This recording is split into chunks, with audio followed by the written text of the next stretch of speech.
Hello, everybody. Good afternoon, and thank you for the introduction. So my contribution today will address the imaging part of multi-omics, and specifically the visual analysis and visual analysis tools for such imaging data. We live in a digital pathology era, and what used to be analogous processes are now increasingly digital. Conventional microscopy is increasingly replaced, for example, with high-throughput scanners and imaging technologies, which enable the processing and the analysis in digital environments. So this digitization, of course, enables automated analysis through deep learning methods that can, for example, segment the image, detect and classify objects, and make predictions regarding disease progression. And that is, of course, sufficient for many tasks in the image processing pipeline. But on the other hand, pathologists and biologists have a deep understanding of tissue anatomy and morphology, and this information cannot be fully modeled yet, especially not in a preclinical setting with lots of constantly changing parameters, from the imaging methods to pre-processing scripts to different experimental exploratory research questions. So it's really essential to integrate experts into the analysis loop so that they can steer and the analytical process, control data quality, and also interpret the results. And a suitable way to do this is visual analytics. Here you can see the visual analytics model by Keim. The model basically suggests that on the one hand, we can visualize data by providing visual interfaces that make it explorable for humans, while at the same time, we can use automated analysis techniques from the field of machine learning to derive insights. Now, the main idea of visual analytics is an interplay of these two ways. Through the use of visual interfaces, experts can configure these automated methods, and they can also get their results visualized, interpret them, and they can derive knowledge in the end. And this process can happen in an iterative loop. So the gained insights can, for example, reinform the data selection process, for example, to drill down further. And this is so often referred to as the human or the expert in the loop. Now, I want to take the chance at this moment to quickly introduce myself. I am an assistant professor of computer science at NYU in New York, and data-driven visualization and visual analytics are my main research fields. And as an exciting application for visualization, my work brought me to the biomedical field. Previously to my current position, I worked as a senior scientist at Harvard in the LSP, as well as in the visual computing group. And in this setting, I worked a lot on visualization of multiplexed imaging data. To understand the processes in healthy human tissue and also in the cancerous environment, we need to first understand the function of cells. And we can do this by making proteins visible, because proteins give cells their identity. And one technology to do this is CySIF, which stands for cyclic immunofluorescence imaging. CySIF was developed at my former lab at the LSP, and I want to quickly run through this imaging process to give you an idea on how we get to the data we visualize later on and how this data is structured.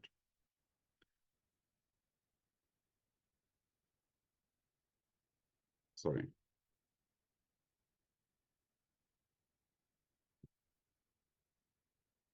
So as a first step, antibodies are put on the tissue.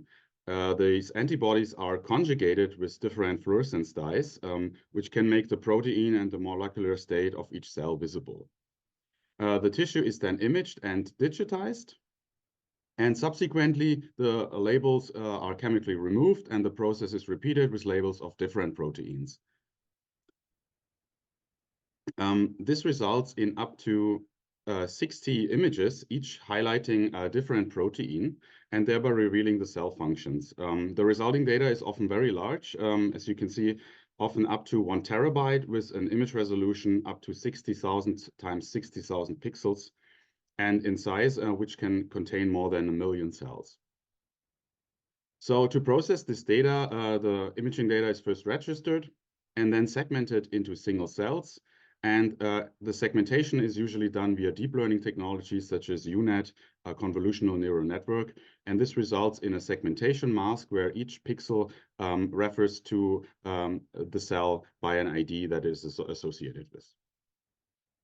Subsequently, the segmentation mask is used to extract per cell information into a data table where each cell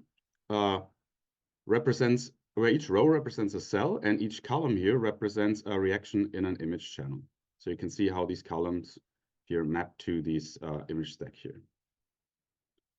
Now I want to specifically highlight that this feature data does not have to be limited to IF imaging. It could very well contain information extracted from other imaging modalities, as well as spatial RNA features derived through spatial transcriptomics, for example. So in an abstract way, we have a stack of images from imaging modalities and a feature data table containing features of these images, as well as other spatial reference features. Following this feature extraction, we can start with the biomedical analysis. I just want to quickly highlight, before I go into detail, that the data I use in the examples was pre-processed with a tool from my colleagues, MC Micro. So if you have multiplexed imaging data and need to process it, I suggest to give this open source framework a try. Okay, so to analyze the data with the human in the loop, we of course need to be able to visualize it first.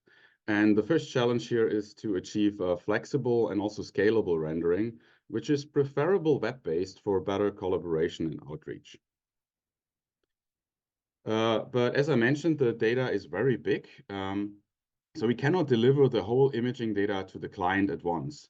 So to solve this, we make use of pyramid-based data and storage formats like OME-TIFF and OME-NGFF. They allow us to subdivide the data into different resolution layers, as you can see here on the right, and tiles for different pan and zoom levels. So basically, we built our own little Google Maps here. When the user pans the image, we just need to load the respective tile from the current zoom level, what is currently displayed on screen. And when the user zooms, we can easily switch the pyramid layer to load the right resolution. And this is then interactively blended so that it feels like interacting with the whole imaging data. Now, we have, of course, multiple channels, and we compute these image pyramids for each channel separately, which enables a flexible rendering combination. So the user can activate different channels, as you see here, and you can map them, the intensity values of these channels, to color. And they got rendered together using an additive color model.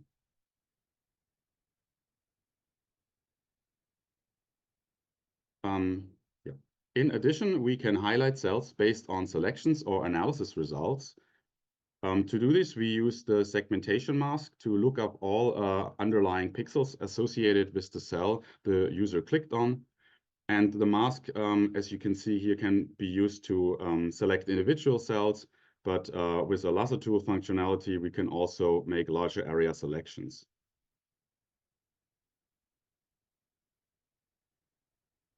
And this can then be linked back to the data table. And I want to emphasize this because it gives us really a link from any cell in the image to the corresponding feature data information in the data table and vice versa. So having this visualization framework, we can now support different analysis tasks on top of it. And today I want to show you 3 of our applications that address different challenges along the spatial profiling pipeline. First of all, cell classification. Identifying cell types is really an essential task for most biomedical experts we work with. And the first level cell types are, for example, tumor, immune, and stromal cells. But of course, these are then classified into further subcategories of, for example, immune cells and so on. So we basically want to create this hierarchy. And to tackle that, we developed an approach called Facetto that we published in 2019 at the IEEE VIS conference and also in the TVCG journal. And Facetto basically draws on a combination of unsupervised and supervised learning and multiple linked views. So in the center here, we see our already introduced image viewer again, but this viewer is now surrounded by feature exploration views. For example, this data table here, which allows us to interactively select, sort, filter, and label the features.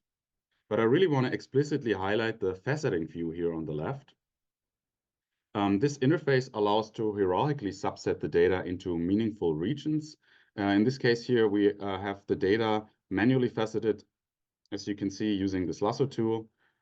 And then we can select the selection we make, and we can subset further, and thereby create this hierarchy interactively.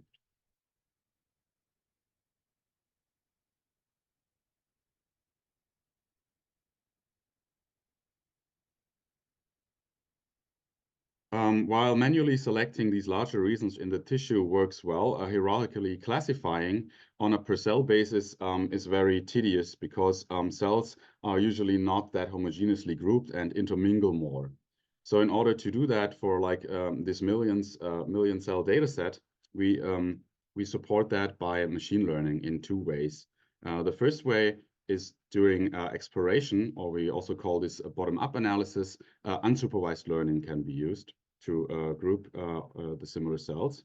More precisely, we use an expectation maximization clustering algorithm. Why this one and not another clustering? Well, we found this to be a very good compromise for an interactive system, as the clustering here is able to detect clusters of different size, density, and shape, as opposed to, for example, simpler clustering algorithms like k-means. Now, how does this work? You can see the user can select the features of interest in the interactive data table, and then go to the cluster panel and say we want to, for example, cluster the region we have selected into 3 clusters. And clusters are then visualized by color here in the image viewer.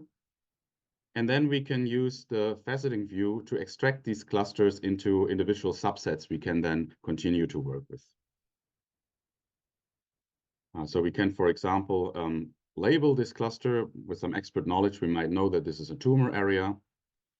And we can select this cluster to only work further with the cells that are classified accordingly. Okay. Now, when a user have explored the data for a while and have gained enough knowledge, they may want to apply it to other image regions or other data sets. And this is where supervised learning can come into play. Users can train a classifier on the clustering results or on manually labeled data, or both. More precisely, we in this tool use a convolutional neural network that directly uses the image tiles as input, so we can also work with the shape information. How does that work? Well, for a labeled area, you can say you want to train a classifier. You can give that a label here, and then the training is running. Depending on the size, it takes seconds to multiple minutes. And once the classifier is trained, we can also look at a confusion matrix. In this case, was just me labeling the data quickly for this video, but we report in the paper that our experts achieved very high accuracy for these preclinical data sets. Once that is done, for a new area of interest, you can then select from a pre-trained list of classifiers, and the area will be classified accordingly. Okay. So this is all about our cell classification tool. After cell typing, the next step is usually to understand how these cell types interact with another in order to better understand the cancer microenvironment. And as a concrete example why this is important, I have this case here to demonstrate. So surrounding the tumor here in blue is a dense band of T cells in this kind of pinkish color. And a subset of these T cells are actually infiltrating the tumor here in white, but most T cells are excluded and are restricted to the surrounding band of immune cells here. And this, of course, is an important finding. And to capture such patterns computationally and at scale, we developed a distance-based neighborhood quantification. And how do we do this? Well, for every cell in the data table, we basically say, what is the surrounding? So we can execute a range query and then get all the cells that are nearby. And we can compute neighborhood vectors from these nearby cells. So for a data set of 1 million cells, we basically end up with 1 million neighborhood vectors. And these can then be grouped similarly to how we group the cells. So we can look which neighborhood vectors are similar, and that gives us a cluster of cells with similar neighborhood. And often they are also spatially in proximity to another. Lastly, we carry out a permutation testing to make sure we found significant neighborhood patterns and not just neighborhoods based on random distribution. Now, to allow people to use this, we developed Vicinity. That is a tool and approach published at IEEE Viz in 2022. And Vicinity is basically a newer version of Viceto that focuses not only on cell typing, but especially on interaction patterns.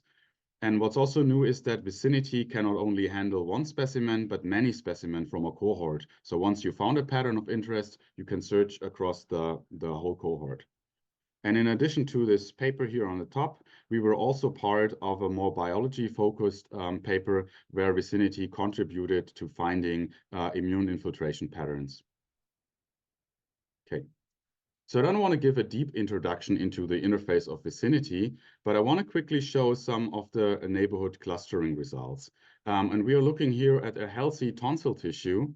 And the first neighborhood cluster identified are germinal centers. And this is where B cells, a type of white blood cell, mature and target an antigen. The second cluster here shows the T cell zones. In theory, this is where T cells activate the B cells. Here we can see the T cell B cell margin zone.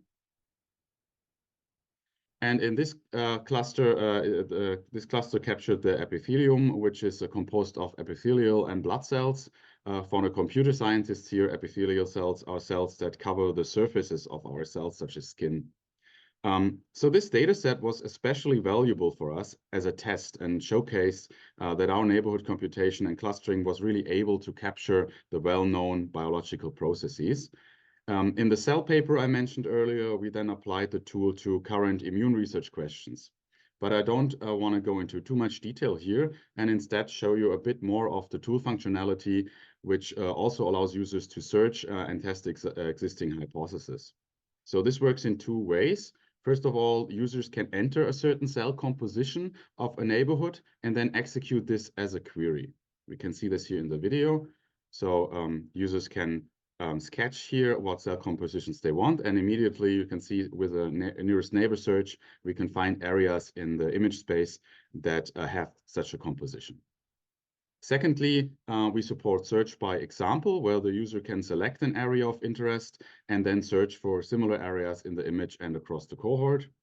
We can see how that works here. The user uses, again, the lasso tool to make a selection, and then you can set a threshold and search for similar areas. And when you zoom out, you see where in the tissue similar neighborhood compositions exist. And you can also apply that across other tissues.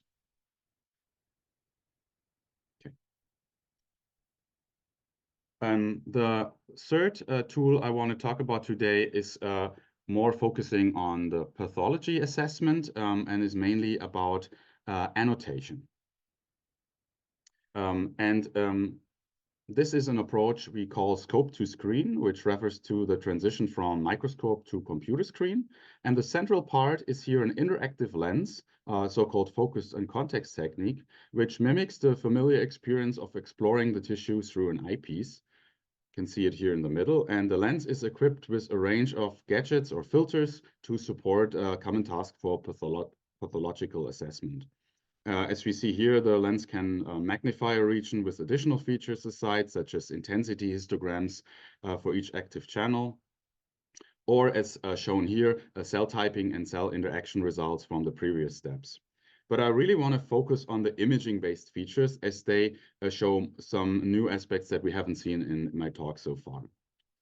So as you can see here, the lens can show a channel in isolation while the surrounding provides context of the overall tissue architecture.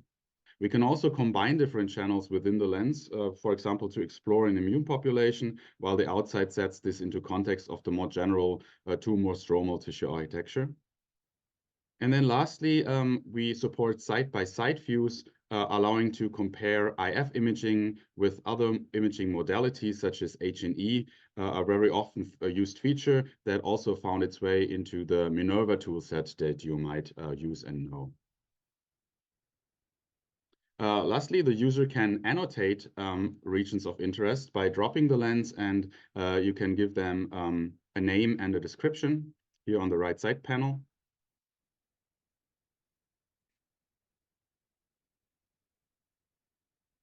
And then you can store them to a database and load them later for further analysis. You can export them, you can search in the database. And when you then load them and you hover over them here on the right side, the tool brings you back to their position in the whole slide image. Okay. So these were examples for visual analytics for spatial profiling. And I want to highlight that the Showcase software is open source, so feel free to go there and try it out. But I also need to say that we are not a software company, but researchers. So these are all in a prototypical state. So please feel free to try them out and give us feedback on the GitHub issue tracker if you're interested. I just want to quickly look into the future before I conclude. The first future visualization challenge I see concerns the large 3D data resulting from confocal microscopy and deconvolutional post-processing that we now start to get. And to render such data interactively in the web, we just published a new approach proposing a new data structure called residency octree, because the data is really large, and we basically needed to extend our 2D rendering into the 3D dimensions. Secondly, high resolution data will allow us to actually directly analyze the signaling in and in between cells, as opposed to inferring types and interactions based on aggregated feature tables and spatial proximity. So here on the right is just a little teaser of a new 3D interaction analysis interface that we are currently working on. The second big challenge I see is really in the multitude of omics techniques and the orchestration of those data sets. For example, in this case here, we have H&E tissue images, immunofluorescence data, 3D confocal imaging, transcriptomics, and so on, all like connected. And this yields, of course, a challenge in analyzing this data in a holistic way. And this seems very familiar from a different domain, geographical information science, where we also have all these different spatially referenced data layers. So I think we should all as a community also look into that domain and see what we can learn from these systems available there. And with that, I want to say thank you. I'm very pleased and excited to be here today. And if you have questions, you can ask me in the Q&A session later or write me an email. Thank you so much for your attention.